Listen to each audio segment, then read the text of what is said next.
changing the mindset. So at the moment, I was former director. Actually, it doesn't work, right? No, it doesn't. Actually, yes, sorry. Okay, so formerly I was director and I retired there in 2024. Then moved to IIT Hyderabad as a research advisor and executive professor to MS in Metallurgy and Material Science. Then these are our campus, brand new campus at IIT Hyderabad. Professionally.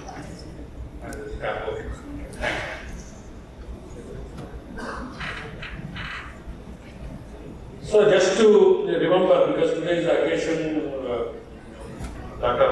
Astor Sharma's birthday, and then I just recall last S20, we were on a delegation to Brazil, and then we went to this place, and then I was getting tired, but he made me to walk long distance, and then whole day we were going around. It was so nice. I'll just tell you how our friendship started with one slide in coming slide.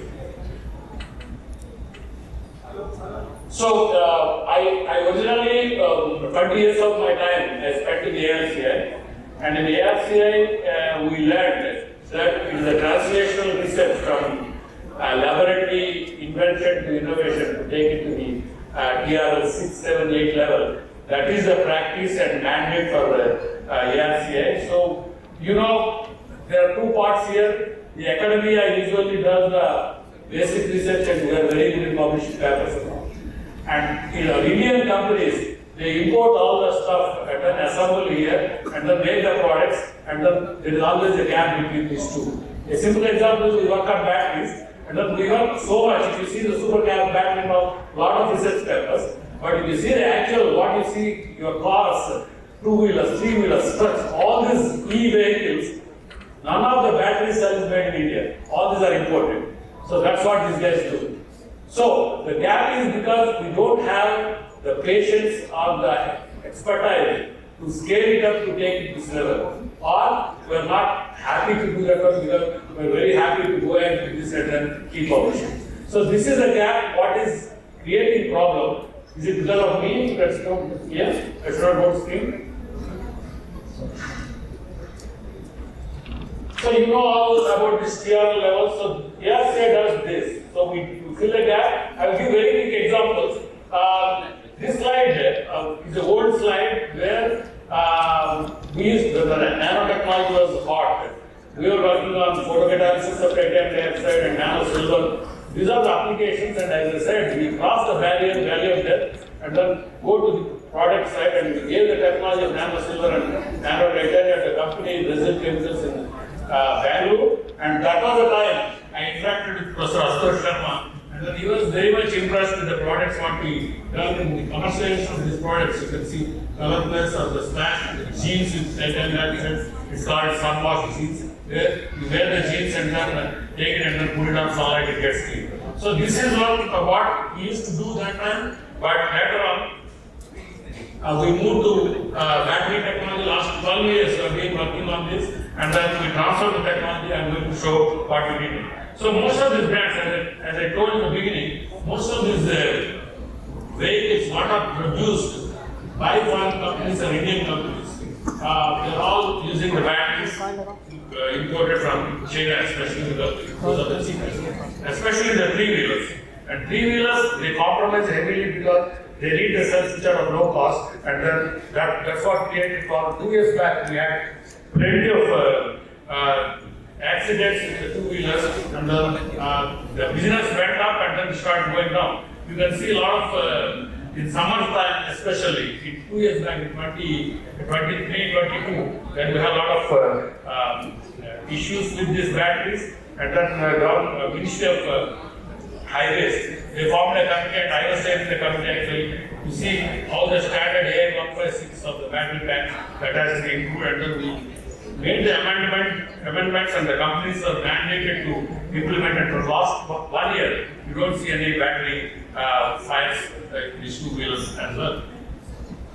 So, what is the most, why these companies cannot make Indian batteries and then Indian cells to be used in their vehicles. You can see big companies like Amara and Exide, and even now there are a few more companies like Ola and these guys. So they still don't produce. If you want to buy a cell and then make a pack and then use it in your scooter, you still have to import, because although they have a capacity and government is giving a lot of incentives, but still the cost of the battery is not comparable to what you import from China. The reason is, one, you import. If Amara has to make the battery cells, they have to import the equipment and they have to import the raw material and make the battery. It's like you import the cooker, you import the basmati rice, make the biryani. So what is the fun in that one? You can never compete with the imported biryani. So at least one component you have to make in the country so that the cost will come down 50%. So that's what we did as a materials institute. We started making the battery materials, what are all required for the application, whether you want a fast charging battery or whether you want a safe battery. So these materials are made, and you can see the lithium iron phosphate, which is a tropical battery material that is used in most of our vehicles. When we use a two-wheeler, three-wheelers in India, especially for the temperatures where we cross 50 degrees centigrade, this is a material, and this material is not available in India, like I said, basmati rice example. So what we did is, we made these nanoparticles of lithium iron phosphate, and the carbon coating we have to do because lithium iron phosphate is insulator, so you cannot have the conductivity, unless conductivity is there, you cannot use it as electrode. To make the conductivity possible for the current connection, you give a very thin coating of the carbon, and that's what we did in the bottom corner of the left. And this is the one what gave us an edge in one-step synthesis. We could do small particle to have the low diffusion length so that the charging is fast, and for the current connection carbon coating, uniform carbon coating, as minimum as possible to reduce the dead volume. And this is what is produced in 1 kg to start with, and then we went up to 20 kg production capacity, and then at the end of the day, what we understood is when we use the imported milling machines to mix the material, solid material, the solid state synthesis, and you can see the cost of the equipment, the German one, Jaws one, it's 1 crore, and where we understood that we cannot transfer the technology with this much cost, then we started making our own breakers, and with just for 3 lakhs we designed, and then we have, of course, we had to struggle almost 1-2 years, and then you can see the performance of what we have from the imported machine and what we make from the Indian machine, they're all same. So we are making not only the material innovation and equipment innovation also, and that only makes it possible for the easy adoption of the technology. In fact, the company who wanted to take this technology, they wanted us to demonstrate at 20 kg production level. So we went to a company and then we did it, and finally we transferred this technology to this one of the companies, Indian companies, ARCI, and we gave the place, our ARCI place, to that company to put their incubator. You can see all these are Indian equipment where this incubator was inaugurated on 2023, August 18, where you can see the Saraswat and Anil Kapoor, who was our GC chairman. And we could make the production 100 kg per day on our campus, where the company has set up, and it's 3.5 crores. We could sell this technology just for the on non-exclusive basis. So the problem now is the company cannot still sell the material because they cannot compete with the imported material from China. So the incentives have to come, and one of the costly material, raw material in this LFP is lithium carbonate, which you have to import from China. Although we say that lithium is there everywhere in Jammu Kashmir and Rajasthan or somewhere, but we don't have extraction technology for this material. So that's one of the issues, and then unfortunately in this country we don't have extraction metallurgists. A lot of metallurgy department has got all kind of metallurgists, but even IIT Hyderabad is struggling to recruit extraction metallurgists, and hardly we have 4 people, but all are excellent people. And what we went is that we started looking for very fast charging batteries, because especially for the drones. Drones, for the strategic sector, we wanted to invent this one. And for drones, it goes vertically up and then start surveillance. When it goes vertically up, it needs very high power. The normal batteries cannot do that one. And then, as Madam said, supercapacitors or the one, but supercapacitor cannot sustain the energy. So we have the battery, the lithium titanate battery, which has got, you can see in the bottom, it is 3.5 minutes. You can charge the battery to 90% of its capacity. That means it can be charged, it can develop the power so that now we are working with a drone company to lift it vertically and then sustain for at least half an hour for the survivors. And where is the lithium? And I said lithium is there in India. There are many reports, but there are no issues of this expertise of extraction. And all the lithium, where is in the form of grains, that is the salt water, that is the Bolivia and Argentina, where the South Africa countries. So the companies in India, they want to go and establish their plants there. So I went as a consultant for them. All the way we traveled 15 hours.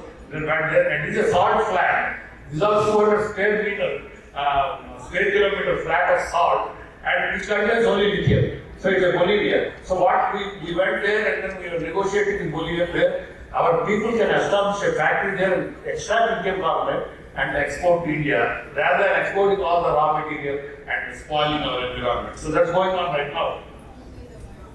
And then came the alternate technology, sodium-ion battery, and all it has 20 to 30% less energy density, but still it can compete with LFP, that is sodium or lithium-ion battery. At least for the two-wheelers and three-wheelers, there you don't need very high speed and high large distances of driving range. And already China has got plenty of lithium, but still they already demonstrated the sodium-ion battery cost. But we are still at the beginning stage, and then ARCI, we start working on lithium vanadium phosphate, and then that's going on at the next level.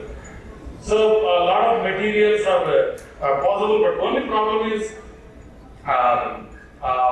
making the stable material for 1000 to 2000 cycles is a challenge, and that's what is being met all groups in like India and abroad.